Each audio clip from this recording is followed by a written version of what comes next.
अखिल भूमंडलीय सर्व शिरोमणि मुनि समाज के संस्थापक आदि मुनीश्वर योगेश्वर सदगुरुदेव शिव मुनि महाराज की जय। उपस्थित मुनि वृंद, साधु सज्जन वृंद, संत वृंद, साधक वृंद, आध्यात्म ज्ञान के जिज्ञासुओं और प्रेमियों, सभी श्रोता वृंद, आप सबको मेरा कोटिशः नमन, सप्रेम जय जीव। तो आध्यात्मिक चर्चा चल रही है और हम लोग सदगुरुदेव शिव मुनि महाराज रचित ग्रंथ सत्य सुंदर और स्वतंत्र विचार पर चर्चा कर रहे हैं। अध्याय 7 पर चर्चा हो रही है। सदगुरुदेव शीर्षक दिए हैं ईश्वर के भक्तों की मुक्ति।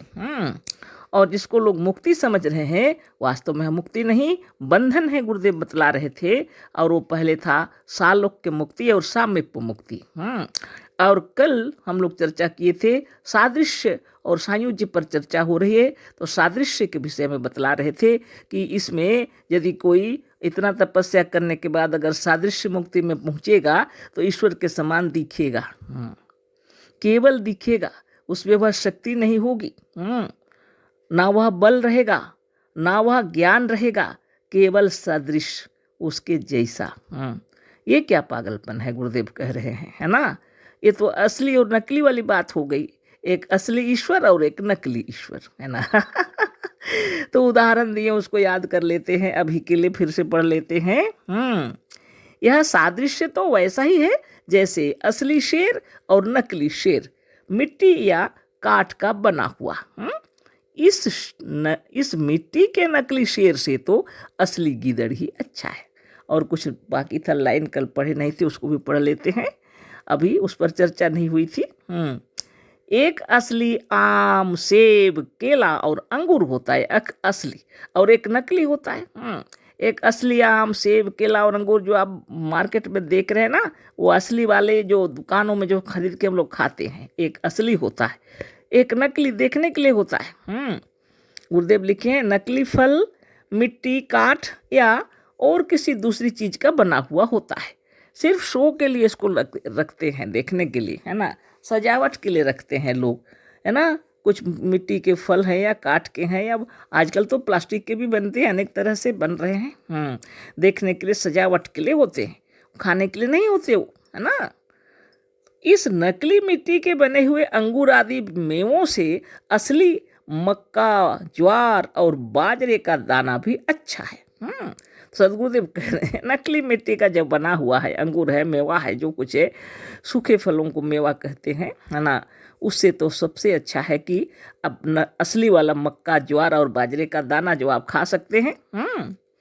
नकली और मिट्टी के बने हुए राजा की अपेक्षा एक असली काश्तकार भी अच्छा है ना। एक मिट्टी का बना हुआ राजा कुछ भी नहीं कर सकता, उससे अच्छा तो एक असली काश्तकार भी है ना। कलाकार कुछ होते हैं, है ना। इस सदृश्य मुक्ति से तो असली मनुष्य ही रहना अच्छा है। ऐसे सादृश्य मुक्ति की अपेक्षा तो आप अभी जैसे हैं वैसे ही अच्छे हैं, गुरुदेव कह रहे हैं। इतना जो पूजा पाठ, नमाज, गिरजा और जो कुछ भी है, ये सब करने के बाद अगर आप सादृश्य मुक्ति की ओर पहुंच गए, लाभ क्या होगा, कुछ भी नहीं। आपके अंदर ना वो पावर होगा, ना ज्ञान होगा, ना कुछ भी होगा, तो फायदा क्या। इससे अच्छा तो योगाभ्यास करके और निरंतर अष्टांग योग का पालन करते हुए, हर दिन नियमित योगाभ्यास करते हुए, शरीर को स्वस्थ निरोग रहते हुए इस संसार में आनंद से रहिए। और जब शरीर छूटेगा तो भी आप स्वस्थ निरोग रहते हुए, निर्मल निरामय रहते हुए आत्मलोक में आनंद से विचरण करेंगे। क्योंकि आपको पता है कि जो कुछ भी है आपकी कल्पना है सब। तो अच्छी कल्पना कीजिए। ये जमराज, जमदूत, स्वर्ग, नरक, अजूल फजूल बातों को लेकर माथा खराब करके क्या फायदा। कुछ भी फायदा नहीं है। उससे कुछ मिलने वाला है नहीं। वो तो काठ के घोड़े जैसे हैं, मिट्टी के बने हुए राजा जैसे हैं। उस जगह पर जाकर के क्या करेंगे। वो तो काठ और मिट्टी का तो कम से कम पकड़ भी सकते हैं, वहाँ तो कुछ भी नहीं है। मन की कल्पनाएं हैं, सिर्फ मन की कल्पनाएं। और इसके लिए इतना ही जो है लड़ाई झगड़ा दंगा फसाद सब होता है। और कुछ साधु संत लोग जो तपस्या कर रहे हैं पहाड़ पर्वत में बैठ करके, है ना, वो भी वही मुक्ति के लिए 4 प्रकार की मुक्ति में से जिसको पसंद है वो मुक्ति का तैयारी कर रहे हैं। यह कोई मुक्ति नहीं है, सब बंधन है, और सब धोखा है, ढकोसला है। आप शांति से अष्टांग योग का पालन कीजिए। सुंदर से जीवन जीना है हम लोगों को, है ना।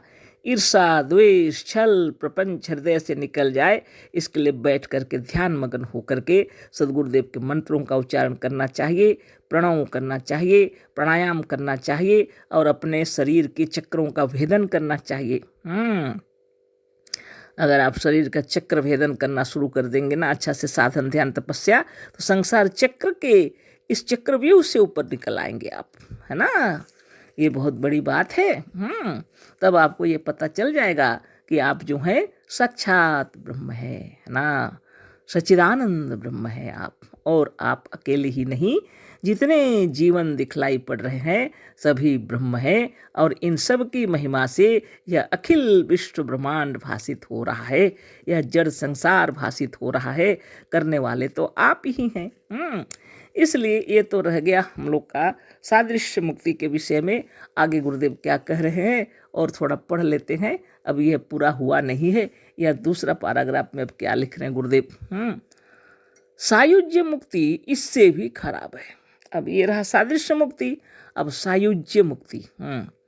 सायुज्य मुक्ति पाने वाला भक्त अपने व्यक्तित्व को ईश्वर में लोप कर देता है। विलीन हो जाना चाहते हैं लोग ईश्वर में, है ना। कहते हैं क्या ये प्रकाश है छोटा सा और विशाल प्रकाश में विलीन हो जाएगा। ये बूंद है पानी का, एक बूंद विशाल समुद्र में विलीन हो जाएगा। हम बोल रहे हैं, जो अभी लिखे उसी को बता रहे हैं ना। ये है सायुज्य मुक्ति। या आप हम कोई भी अगर वैसा मुक्ति चाहेंगे तो शरीर छूटते ही उस विशाल ब्रह्म में विलीन हो जाओगे, है ना। आपका अस्तित्व समाप्त हो जाएगा, आपका व्यक्तित्व समाप्त हो जाएगा, आप सर्वथा नष्ट हो जाएंगे, है ना। ये है सायुज्य मुक्ति। अब पढ़ते हैं सदगुरु क्या कह रहे हैं। सायुज्य मुक्ति इससे भी खराब है। सायुज्य मुक्ति पाने वाला भक्त अपने व्यक्तित्व को ईश्वर में लोप कर देता है। वह सर्वथा नष्ट होकर ईश्वरत्व के समुद्र में डूब मरता है। ईश्वर भी सायुज्य मुक्ति पाने वाले भक्त को समूचा निगल कर पचा लेता है, फिर उसका अस्तित्व ही नहीं रह जाता। जब इस मुक्ति पाने वाले का अस्तित्व ही नहीं रहेगा, व्यक्तित्व ही नहीं रहेगी, तो वह मुक्त है या बद्ध, इसे कौन जानेगा।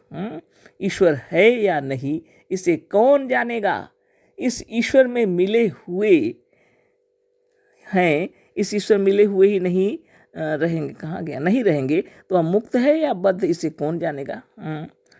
एक मिनट इधर उधर हो गया, है ना। हम ईश्वर में मिले हुए हैं, इसका अनुभव कौन करेगा। पत्थर चाहे गंगा में पड़ा हुआ है या कीचड़ में, उसे क्या मालूम। मुर्दे के ऊपर जैसे एक मन वैसे ही 100 मन बोझ। पत्थर में यदि दुख का अनुभव नहीं है तो सुख का भी अनुभव नहीं है। मृतक यदि दुख से अलग हो गया तो सुख से भी अलग हो गया है। यही कारण है कि कोई मनुष्य मर जाना या पत्थर हो जाना नहीं चाहेगा। एक राजा एक हिरण को खाकर अपने में पचा लेता है। हिरण मर कर पचकर और राजा में मिलकर राजा हो जाता है। तो इससे हिरण को क्या, क्यों हिरण या हिरण का शरीर राजा में मिल गया। अब जो राजा का शरीर सुख पा रहा है उसे हिरण का शरीर क्या अनुभव करेगा, कभी नहीं। इस सायुज्य मुक्ति को चाहने वाला मुक्ति नहीं चाहता, अपना सर्वनाश चाहता है। फिर भी भक्तों को अज्ञान अंधकार के कारण यह बात समझ में नहीं आती। अब समझ लीजिए सायुज्य मुक्ति, है ना। विचित्र बात है यह, है ना, लेकिन भक्तों को समझ में नहीं आती। सदगुरुदेव कह रहे हैं एक व्यक्ति अगर राजा ही समझ लो हिरण को खा गया पचा गया तो उसका शरीर स्वस्थ निर्मल रहा, अपना हिसाब से मजबूत हुआ, लेकिन वो हिरण का क्या, हो तो गया खत्म। यह मनुष्य भी सायुज्य मुक्ति अगर चाहेंगे तो ईश्वर के खा जाएंगे, उसको पूरा निगल जाएंगे पूरा। यानी वो समुद्र में डूब गया। किस समुद्र में? ना ईश्वरत्व के महासमुद्र में डूब गया। इसका अपना व्यक्तित्व तो समाप्त हो गया। या मुक्ति है या बंधन, उसके अंदर रहने से उसको क्या मिलेगा, गुरुदेव कह रहे हैं, है ना। अब सोच लीजिए, एक पत्थर है, कीचड़ में पड़ा हो या कोई शुद्ध जगह पर, कुछ पता ही नहीं उसको, पत्थर तो पत्थर है। मुर्दा के ऊपर एक मन क्या 100 मन भी एक ही बराबर है, कुछ दुख ना सुख है। ऐसी बातें हैं जो क्या मिलेगा इससे, कोई फायदा होने वाला नहीं है। लेकिन इस सायुज्य मुक्ति को चाहने वाला मुक्ति नहीं चाहता, अपना सर्वनाश चाहता है। फिर भी भक्तों को अज्ञान अंधकार के कारण यह बात समझ में नहीं आती। लोग कहेंगे कि ब्रह्म ज्ञानियों की मुक्ति तो मुक्ति भी तो ऐसी ही होती है। नहीं, ब्रह्म ज्ञानियों की मुक्ति ऐसी नहीं होती। ब्रह्म ज्ञानी ईश्वर में मिलकर ईश्वर नहीं होता, किंतु ईश्वर ही उसमें मिल जाता है। ब्रह्म ज्ञानी या सच्चा तत्व ज्ञानी अपने व्यक्तित्व को खोकर ईश्वर नहीं होता, किंतु आत्मज्ञान द्वारा अपने सच्चे स्वरूप को, जो ईश्वर है, पहचान कर ईश्वर के ही काल्पनिक व्यक्तित्व को दिमाग से निकाल देता है, अथवा ईश्वरत्व को अपने में मिलाकर पचा लेता है। ये है सुंदर बात, है ना।